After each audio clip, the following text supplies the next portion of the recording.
নমস্কার বন্ধুরা, কেমন আছেন? আশা করছি ভালোই আছেন। প্রাপ্তি ব্লগে আপনাদের সকলকে স্বাগত।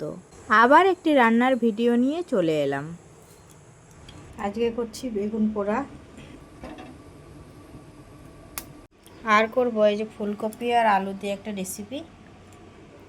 ফুলকপি আলু আমি কেটে নিয়েছি, তো আপনাদের পুরো ভিডিওটা দেখার অনুরোধ রইল। যদি ভালো লাগে তাহলে অবশ্যই একটি লাইক, কমেন্ট আর সাবস্ক্রাইব করে দেবেন, আর আমার পাশে থাকবেন। আশা করছি ভালো লাগবে ভিডিওটা, তো আপনারা দেখতে থাকুন। প্রথমে আমি কড়াই চাপিয়ে দিয়েছি আলু আর ফুলকপি ভেজে নেওয়ার জন্য।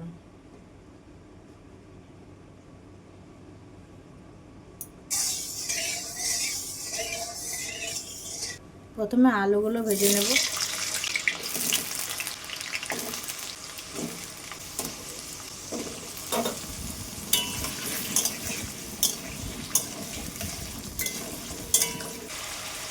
লবণ, হলুদ, আলুগুলো ভাজা হয়ে গেছে, এখন তুলে নিচ্ছি।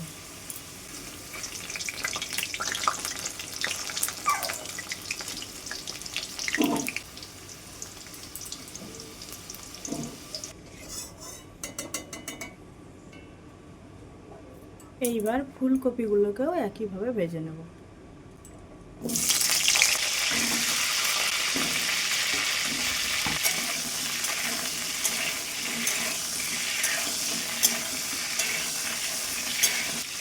লবণ,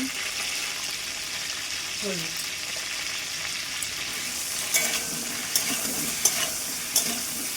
এদিকে ভাজা হতে হতে আমি মশলাগুলোকে বেটে নেব। প্রথমে বেটে নিচ্ছি আদা, এবার বেটে নেব রসুন। শিলে বাটা মশলার তরকারি কিন্তু খুবই টেস্টি হয় খেতে, তাই আমি সমস্ত মশলা শিলে বেটে রান্না করি। এবারে কাঁচা লঙ্কা বেটে নিলাম।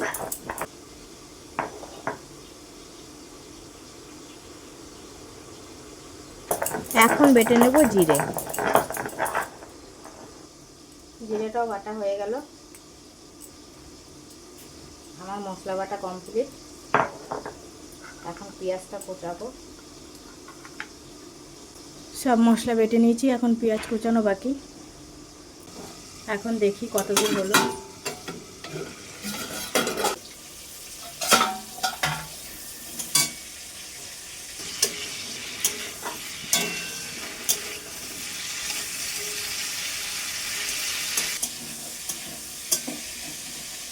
একটু টাইম লাগবে, কারণ এখনকার ফুলকপি তো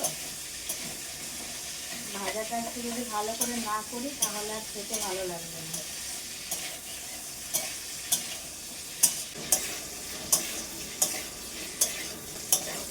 এখন দেখুন খুব সুন্দরভাবে ভাজা হয়ে গেছে। এবারে তুলে নেব ফুলকপিগুলো।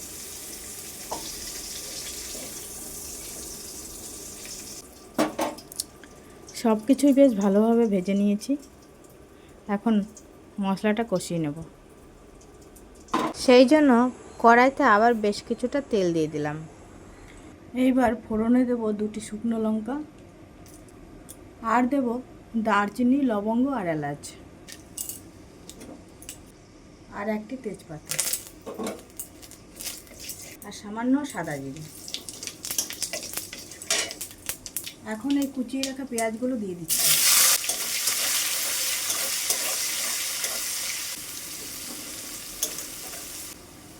পেঁয়াজগুলো খুব সুন্দর লাল লাল করে ভাজা হয়ে গেছে।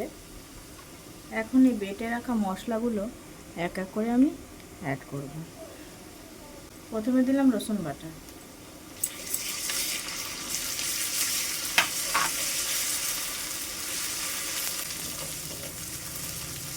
এবার দেবো আদা বাটা,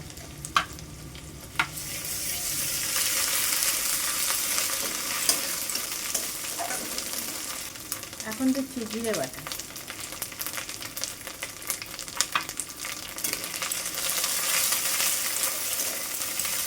সব শেষে দিচ্ছি লঙ্কা বাটা।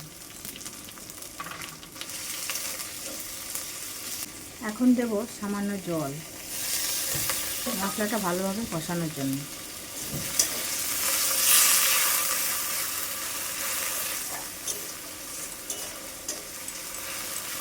মাঝখানে আমি নুন আর হলুদ অ্যাড করেছি অফ ক্যামেরাটা বন্ধ হয়ে গেছিলো তাই। এবারে ভেজে রাখা আলু আর ফুলকপিগুলো দিয়ে দেবো। এটা দেওয়ার পর আবার একটু আমি কষিয়ে নেব ভালোভাবে।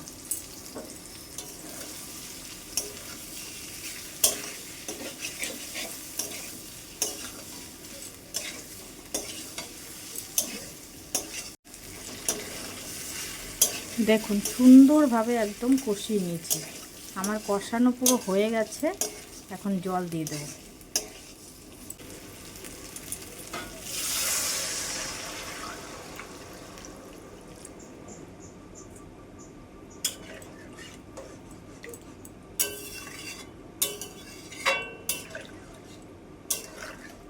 আমি খুব একটা ঝোল রাখবো না,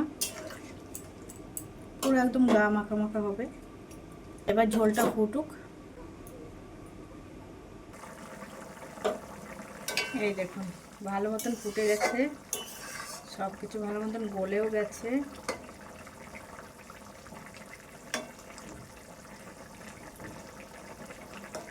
দেখুন সুন্দর গলে গেছে। আর এইদিকে আমি তরকারি জাল হতে হতে এই কচুর শাকগুলো কেটে নিয়ে চলে এলাম। এখন এটা কাটবো। তার আগে তরকারিটা আমি নামিয়ে নিই। দু একটা আলু আমি ভেঙে দিচ্ছি।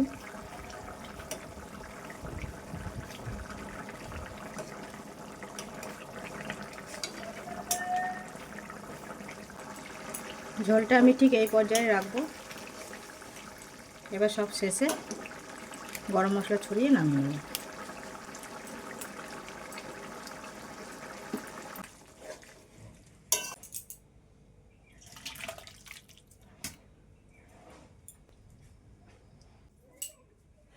এটা তো রান্না হয়ে গেল।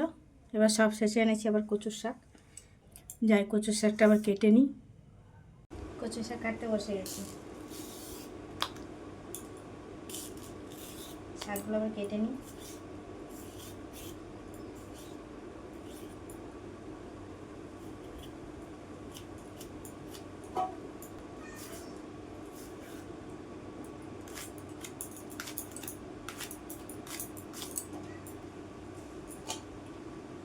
আমার কচুর শাক কাটা হয়ে গেছে, এখন চলুন রান্না করতে যাই। কড়াইতে জল দিয়ে এবার কচুর শাক কটাকে দিয়ে দিচ্ছি। একটু সেদ্ধ করে নিই, কারণ বর্ষাকালের কচু তো যদি বাই চান্স গলায় ধরে। আমি সাধারণত সেদ্ধ করি না, কিন্তু আজকে একটু সেদ্ধ করে নিচ্ছি। সামান্য লবণ দিয়ে দিচ্ছি। এবার ঢাকা চাপা দিয়ে দেবো। একটু সেদ্ধ করে জলটা ফেলে নিই।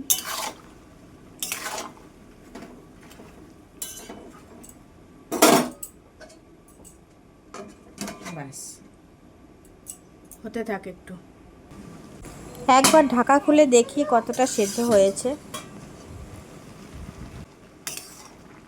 অর্ধেকটা সেদ্ধ হয়েছে, আর একটু সেদ্ধ করব, সেই জন্য আবার ঢাকা দিয়ে দিলাম।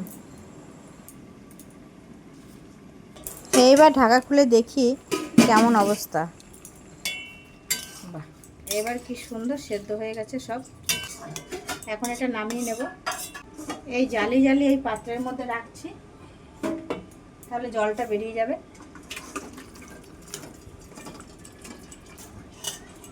হাতা দিয়ে চেপে চেপে ভালো করে জলটা বের করে নেব। একদম কি সুন্দর গলে গেছে দেখুন। আমি সত্যিই ভাবতে পারিনি এত সুন্দর গলে যাবে। আর রান্না করতে বেশি টাইম লাগবে না। কড়াই বসিয়ে দিয়েছি। এইদিকে রসুনগুলো ছাড়িয়ে থেতো করে নিয়েছি। দেখুন শুধু রসুন ফোড়ন দিয়ে রান্না করব। দিয়ে দিলাম তেল, একটি শুকনো লঙ্কা, সামান্য সাদা জিরে।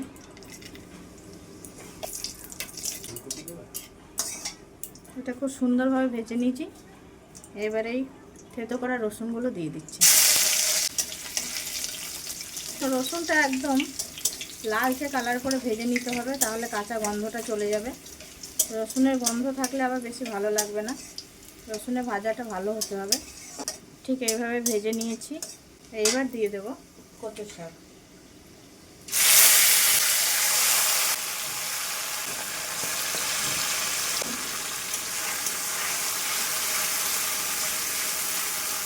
দেখেছেন কি সুন্দর গলে গেছে। এখন দিয়ে দিচ্ছি স্বাদ মতো লবণ, পরিমাণ মতন হলুদ,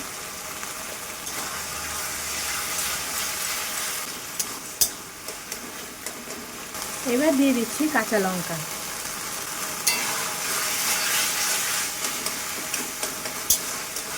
এবার ভালোভাবে নাড়াচাড়া করতে করতে একদম শুকিয়ে নেব। কচুর শাক যত শুকাবেন তত খেতে ভালো লাগে, দারুণ টেস্ট হয়। এর মধ্যে কাঁচা ছোলা দিলে পরে ভালো লাগে, কিন্তু আমার কাছে এখন কাঁচা ছোলা নেই, তাই আমি দিতে পারলাম না। তো আপনারা যদি খান এর মধ্যে কাঁচা ছোলা ভিজিয়ে রেখে সেটা ভাজা করে দেবেন, দেখবেন দারুণ ভালো লাগে খেতে। আর মাছের মাথা হলে তো কোনো কথাই নেই, আরও ভালো লাগে, সেই স্বাদ মানে স্বাদটা দ্বিগুণ হয়ে যায় তখন। তো আজকে আমি এই সিম্পলি রান্না করছি, মানে রান্না করতে করতে মনে হলো যে কচুর শাক নিয়ে আসি কটা। কচুর শাক রান্না করার কোনো আইটেমটা ছিল না, হঠাৎ করে মনে পড়লো তাই নিয়ে এলাম। বাড়িতে এমনি সবজি থাকার মজাটাই আলাদা, রান্না করতে করতে মনে পড়লো যাই গিয়ে নিয়ে চলে আসি, তাই না বলুন? ঘরে কোনো সবজি নেই, যাই কুমড়ো শাক নিয়ে আসি কিংবা কচু শাক নিয়ে আসি, এসে রান্না করি। দেখুন অনেকটা শুকিয়ে এসছে, আর একটু শুকাতে হবে, এখনও হয়নি। যখন আমার শাকটা হয়ে যাবে তখন এই লঙ্কাটাও সেদ্ধ হয়ে যাবে, এটাই তার প্রমাণ। লঙ্কাটা যতক্ষণ না সেদ্ধ হচ্ছে ভালো মতন, শাকটাও হবে না।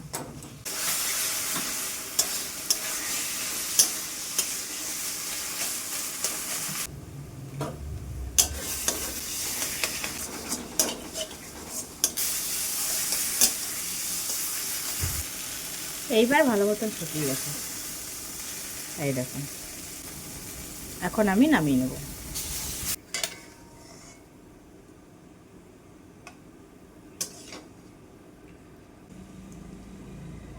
এই দেখুন কি সুন্দর লোভনীয় লাগছে, তাই না?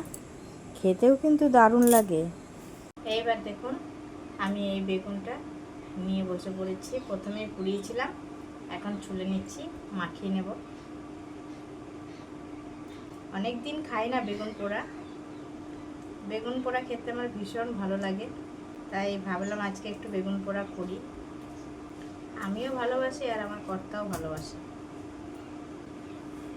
এটাকে পেঁয়াজ দিয়ে আর লঙ্কা দিয়ে ভালো করে মাখিয়ে নেব। তার মধ্যে দেবো কাঁচা সর্ষের তেল,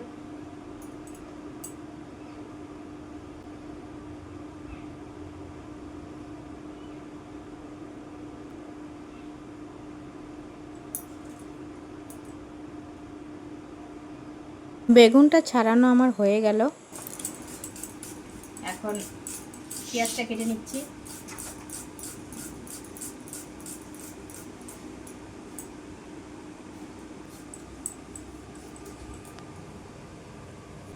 দিলাম সর্ষের তেল। এই বেগুন পোড়ার সঙ্গে আর একটা জিনিস হলে কিন্তু জমে যেত, কি বলুন তো? সেটা হচ্ছে ধনেপাতা। ধনেপাতা কুচিয়ে দিলে আরও বেশি ভালো লাগে। বেগুন পোড়া দিয়ে রুটি কিন্তু দারুণ লাগে, একবার ট্রাই করবেন সবাই। বাস বেগুন পোড়া রেডি। এবার আমি একটু স্যালাড কেটে নিচ্ছি। ভাতের সঙ্গে যদি স্যালাড রাখা হয় তাহলে তো খেতে ভীষণ ভালো লাগে। আর স্যালাড তো স্বাস্থ্যের পক্ষে খুবই উপকারী। গাজর বলুন, শসা বলুন, টমেটো, এগুলো তো ভীষণ ভালো, খাওয়া ভীষণ ভালো। এইবার আবার শসাটাকেও ছুলে নিচ্ছি। এইবার গোল গোল করে শসাটাকে কেটে নেব, একটি প্লেটে সাজিয়ে নিচ্ছি। গাজরগুলোও তাই সুন্দর করে সাজিয়ে নিলাম। যে কোনো খাবার সুন্দরভাবে পরিবেশন করলে খেতেও ভালো লাগে, তাই না?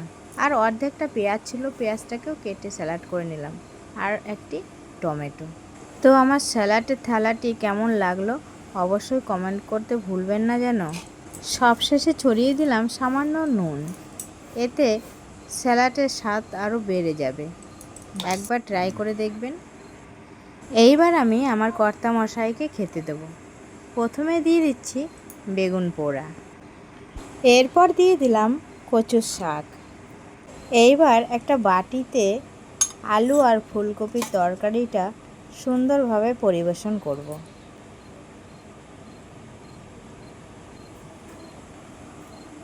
ব্যাস, দিয়ে দিলাম থালার উপরে। এরপর দিয়ে দিলাম স্যালাড। এবার বলুন কেমন হয়েছে। তো বন্ধুরা, আমার রান্নাবান্না কমপ্লিট, খেতে দিয়ে দিয়েছি। আর আমার এই রান্নাবান্নার রেসিপিগুলো কেমন হয়েছে আপনারা অবশ্যই কমেন্ট করে জানাবেন। আর ভালো লাগলে একটা সাবস্ক্রাইব করে আমার পাশে থাকবেন। সবাই ভালো থাকবেন, সুস্থ থাকবেন। নমস্কার।